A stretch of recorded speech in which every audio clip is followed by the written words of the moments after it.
You're standing on your porch looking out at the Appalachian Mountains. Your family has lived here for generations. The land, the stories, it's all yours. But then one day, a letter arrives from the government. Overnight, you can't vote, you can't own land, and your children are now labeled as second-class citizens. All because of a box that someone checked on a piece of paper.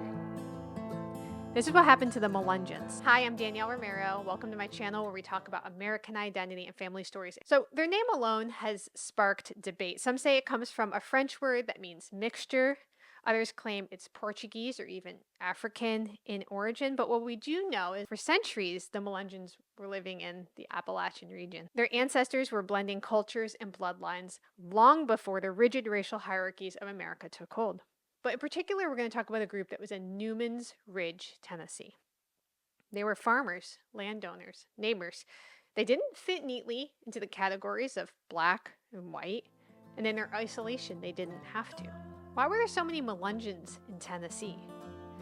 Appalachia's isolation made it a refuge for people who didn't belong anywhere else. In the 1700s and 1800s, the mountains became a haven for runaway enslaved people, displaced Native Americans, and poor European settlers. But the very things that made the Melungeons unique also made them a target. Too light to really be considered black, too dark to be considered white, left them exposed when the government sought to draw stricter racial lines. By the early 20th century, a new racial order was sweeping the United States, and the Melungeons were about to be caught in its crosshairs. Now, Walter Plecker wasn't a governor or a general. He wasn't a man with an army. He was a bureaucrat, which I think is scarier. But with the power of the pen, he did wage war on multiracial communities like the Melungeons. Plecker believed in this dangerous idea that racial purity had to be preserved at all costs. So he used census records, birth certificates, marriage licenses as weapons to classify people as colored. Well, why does that matter? We're going to get to that. In his view, even a single drop of African ancestry was enough to strip someone of their rights. He didn't look at the people that he was changing their records and categorizing. It wasn't like he was comparing what they looked like and looking at their phenotype or whatever. It was just literally their genealogy. If they had one ancestor who was considered colored, they would be colored and their descendants forever. So on August 20th, 1942, Walter Plecker writes a letter to Tennessee's state librarian, Mrs. John Trotwood Morin. So I want to read a couple quotes from this letter. So it's from 1942, August 20th, Walter Plecker letter to Tennessee state librarian and archivist regarding Melungeon classification. What I find extremely interesting is that this term is being used like this in the 1940s, So he wrote to her and he said, quote, Dear Mrs. Moore, we are particularly interested in tracing back as far as possible to their ultimate origin, the Melungeons of Newman's Ridge section, especially as enumerated in the free Negro list by counties of the states in the U.S. 1830 census. So he's like, this area of Tennessee, we want to know what families are listed as free Negroes. Who are they? What are their last names? He says, this group appears to be in many respects of the same type as a number of groups in Virginia, some of which are known as free issues. I do not like that term. Or descendants of slaves freed by their masters before the war between the states. So these are people very similar to my family. People who were enslaved. So I have ancestors who were enslaved, and then they were freed before the Civil War. So you have these people who are considered free Negroes. That's why it's the 1830 census, obviously before the Civil War. There were these people who were considered Negroes, probably mixed, right? They're descendants of people who were freed. So he said, in one case in particular, we have traced back to its origin, which we believe to be typical of the others. A slave woman was freed with her two mulatto sons and colonized in Amherst County in connection with a group of similar freed Negroes. So he said, there's this woman, her kids are mixed race. Why do you think they're mixed race? Do you think that the father was the slave owner? This goes back to, things I've said in other videos, where people who are upset about the mongrelization of America, which I get told about. Well, where do you think these babies came from? These sons were presumably the children of the woman's owner. There you go. And this seemed to be the most satisfactory way of disposing them. One of these sons became the head of one of the larger families in that group. All of these groups have the same desire, which Captain L.M. Jarvis says the Melungeons have. to become friends of Indians and to be classed as Indians.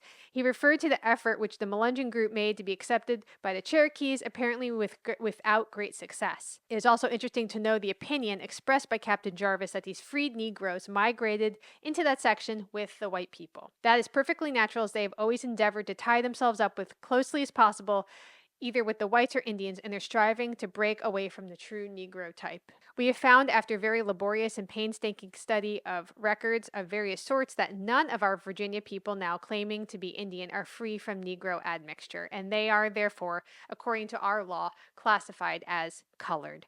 In that class, we include the Melungeons of Tennessee. And then he goes on to say he has a book compiled by a Negro entitled The Free Negro Heads of Families in the U.S., and he listed all the free Negroes in the 1830 census.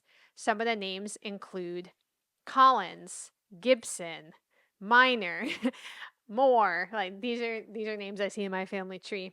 It shows that they were evidently considered locally as free Negroes by the enumerators in the 1830 census. He's like a bloodhound, right? He's trying to figure out, are the people that I'm looking at really colored? Well, I need to write to the state of Tennessee to see if they have any more information on these families so that we can get this settled once and for all. During different census times, the enumerator only had so many options for labeling you. So during the 1830 census, they were labeled as free Negroes, and so now he's retroactively going through the family trees to find people alive today who are connected to these folks. So Plecker dismissed the claims that Melungeons had Portuguese or Native American ancestry because that's always been kind of part of the narrative. So he alleged that their attempts to identify as Indian or white were simply efforts to, quote, tie themselves up as closely as possible with more socially accepted groups. Plecker's tone in this letter, it's super cold, clinical.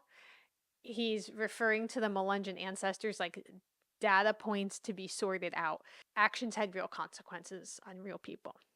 So let's talk about how he used records as weapons. Interesting and disturbing to me as someone who does work with a lot of records, doing family history stuff, how it can be weaponized. His letter to the librarian here in Tennessee, I think, reveals just how far he was willing to go. Because first of all, his jurisdiction was really just Virginia. Okay, so now he's like going out into other states. Now, for families who were labeled as colored, the consequences were life-altering for these people. They lost their land, rights, ability to move freely in society. Many were forced to uproot their lives. One person remembered saying, quote, "My grandmother had to leave the Appalachian Mountains to avoid Plecker's reach. We lost more than our land. We lost our heritage." Now, the 1924 Racial Integrity Act prohibited marriages between Caucasians and people of color. So it criminalized any deliberate falsification of racial or color information on registration certificates. So if your certificate said you were white, but he found that you had an ancestor who was considered colored at some point, that would be considered a falsification of your license, your certificate, or whatever. It would be a felony. So individuals who married outside their designated racial group faced a penalty of up to 1 year in jail for that. Marriage licenses also would be withheld unless the clerk could verify the accuracy of the racial information provided by the bride and groom. So you can't just like go up and say like, yeah, this is what I am. Like they need to check, and not even based on how you look, but just to make sure that you don't have that one ancestor. And the term white person was actually really strictly defined. So I have a document I want to show you. So this is from the Commonwealth of Virginia. I'll put it on the screen.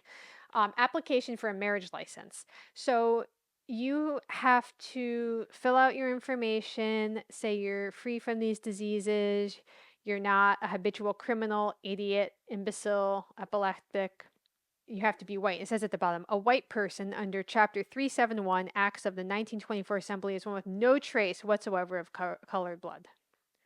No trace whatsoever. Something that Brent Kennedy wrote, I think it was an article that he wrote. It was really good. He said the real tragedy for Melungeons was the loss of the sense of self, the loss of the stories, the loss of traditions. And that really rang true for me because there's a lot that we haven't known about my mom's maternal side. And we do have connection to Melungeon heritage from Virginia. And we do have connection to all kinds of these mixed race groups from way back in the, before America was even America. But I don't have a lot of stories. I don't have a lot of information. Of course we do. So much is lost because people were closing ranks. You're trying to protect your family. And so then you grow up with generations, probably our grandparents' generation, or maybe even your parents' generation, being told, like, we don't answer these questions. Don't ask these questions. They might not even know why we don't talk about these things, but they have just been groomed since children by the adults in the community, by the adults in the family. I'm like, we don't talk about this. This is an incredible time to be living in, that we can sit and talk about this and look at it and try to connect online and share the piece I have over here with the stuff you have over there. We're piecing together something that was supposed to be erased.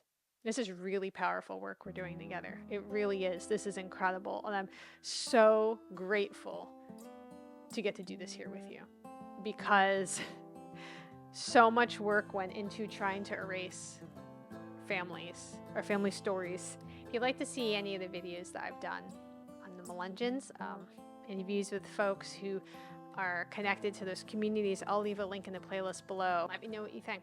We'll talk soon.